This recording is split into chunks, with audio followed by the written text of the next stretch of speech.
똑같은 전범 국가 독일과 일본의 차이입니다.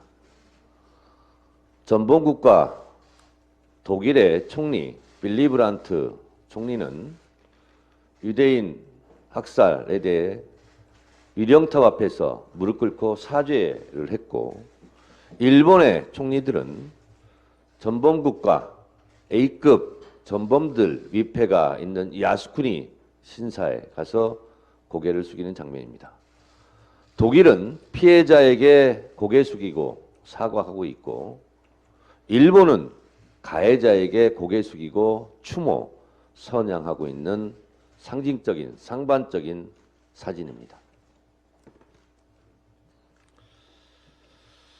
1970년 12월 7일 서독의 빌리 브란트 총리가 폴란드 바르샤바 유대인 위령탑 앞에서 무릎을 꿇고 유대인 학살에 대해 사죄했습니다.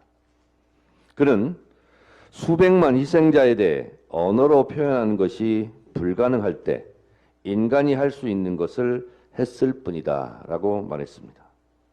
용서는 가해자가 하는 것이 아니라 피해자가 하는 것입니다. 가해자는 피해자가 이제 됐으니 그만하라고 할 때까지 사과를 해야 진정한 사과인 것입니다. 독일은 나치의 만행에 대해 빌리 브란트 총리의 사죄를 시작으로 끊임없이 사죄했습니다. 1985년 바이츠세커 독일 대통령은 전쟁의 책임이 이전 세대에 있다고 하더라도 독일 국민이 집단 책임에서 면책될 수 없다며 고개를 숙였고, 1996년 1월 27일을 아우슈비츠 해방 기념일로 지정해 매년 사죄의 날로 정하고 실제로 이날 가서 매년 사죄하고 있습니다. 2008년 메르켈 총리는 우리는 홀로코스트 때문에 부끄러움을 감출 수 없다며 고개 숙여 다시 사과했습니다. 독일은 2000년 기억, 책임, 미래 재단을 설립해 2007년까지 100여 개 국가에서 160만 명의 피해자에게 44억 유로, 한화 약 5조 38억 원을 배상했습니다. 독일은 지난해 9월 볼프강 쇼이블레 재무장관이 룩셈부르크 협약 70주년을 맞아 피해자들에게 1조 8천억 원을 추가 배상하겠다고 밝혔습니다. 이에 반해 일본은 어떻습니까? 독일의 빌리 브란트 총리가 피해자의 유령탑 앞에서 고개를 숙인 데 반해 일본은 전쟁 범죄자 가해자들의 위패가 있는 야스쿠니 신사에서 그들을 추모하고 선양하기까지 하고 있습니다. 다시 한번 그 사진을 보겠습니다.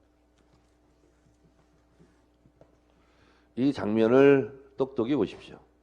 아베도, 고이즈미도, 그리고 스가도 야스쿠니 신사에 가서 참배하고 있습니다.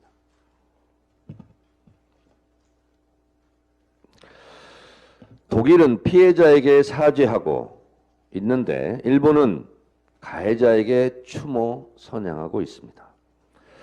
전쟁 범죄라는 똑같은 과거의 거울 앞에서 독일은 반성, 사죄하고 있고 일본은 반성도 없고 사죄도 없이 오히려 피해자들을 모독하고 조롱하고 있습니다. 식민지 피해자 국가의 대통령은 이런 일본과 한 편을 먹고 자국 국민들이 가슴에 대못질을 하고 있습니다. 윤석열 정부의 이번 조치는 헌법 위반입니다. 대법원의 판결을 부정하는 반헌법적 행정행위이기에 무효입니다. 일본 전범기업이 물어줘야 할 돈을 왜 우리 기업이 부담을 해야 합니까? 배상금은 일본이 잘못을 인정하고 반성하고 사죄하는 함축적 의미이고 상징입니다. 과거사에 대한 인정도 반성도 사죄도 없는 일본과 굴욕적으로 손잡고 짝짝꿍을 하고 있는 윤석열 정부, 역사가 두렵지 않습니까?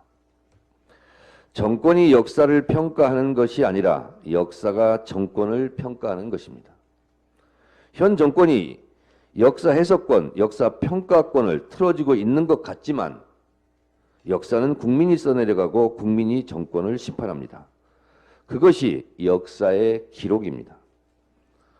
역사는 오늘의 사태를 제2의 경술국치, 계묘국치로 기록할 것입니다.